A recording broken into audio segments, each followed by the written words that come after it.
My name is Dominic Hicks, and we're here at the Nickel Cinema, and my Letterboxd handle is also the Nickel. Can you tell us your last full watch, please, and the star ratings if you want to share them? I'm happy to share those, yeah.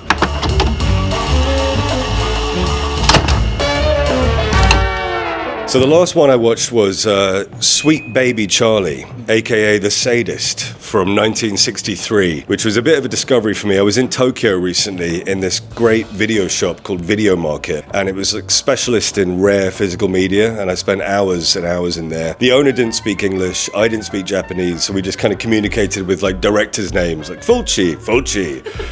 Leone, you know. This is like a kind of conservative nightmare movie, I suppose, where like middle-class, sweet people get tortured for hours by some punk psychos, you know. It's a great little subgenre. It's mean. It's kind of meaner than you'd think for 1963. What's the star rating?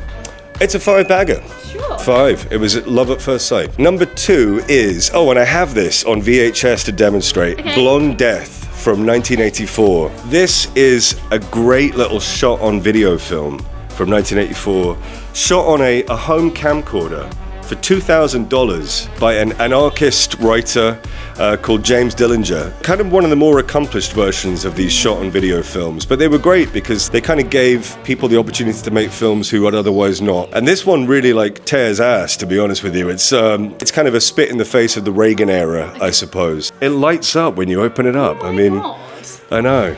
That is beautiful, isn't it? And this deserves a lot more attention, I think. It's really well written. You know, it's super low budget. They're all non-actors, but it's got great music. We played this on Valentine's Day recently, and it went down a storm, so we're going to show it again. 5 stars. Okay, number 3, Cannibal Apocalypse by Antonio Margheriti. And this is probably his best that I've seen, I think. Vietnam vets who survive the camps in Vietnam and come back to America only to discover that they have this flesh-eating virus, so they can't stop eating people. And it also happens to have a brilliant Italian disco funk soundtrack, which Thank God. communicates the theme quite well, I think. Yeah. I would say it's 4 stars with a heart. With a heart. Okay, number 4 is Mikey and Nicky. This is like one of the great unsung movies of the 1970s, I think. It's Elaine May, who only was able to direct 4 movies. They cut her career short, which is a crime. It is. She was a female screenwriter and director, but I think she seemed to understand male friendships more than a lot of male directors did. All of my favourite films about male feelings are directed by women. Yeah. American Psycho. Oh, yeah. Beach Rats. Oh, my God. Other ones. This is the kind of movie where, like, sweaty men sit around in bars drinking glasses of milk, which is a bygone era, which we should try and bring back. I think we have a bar down here, we're going to serve milk. It's 5 stars. And a heart.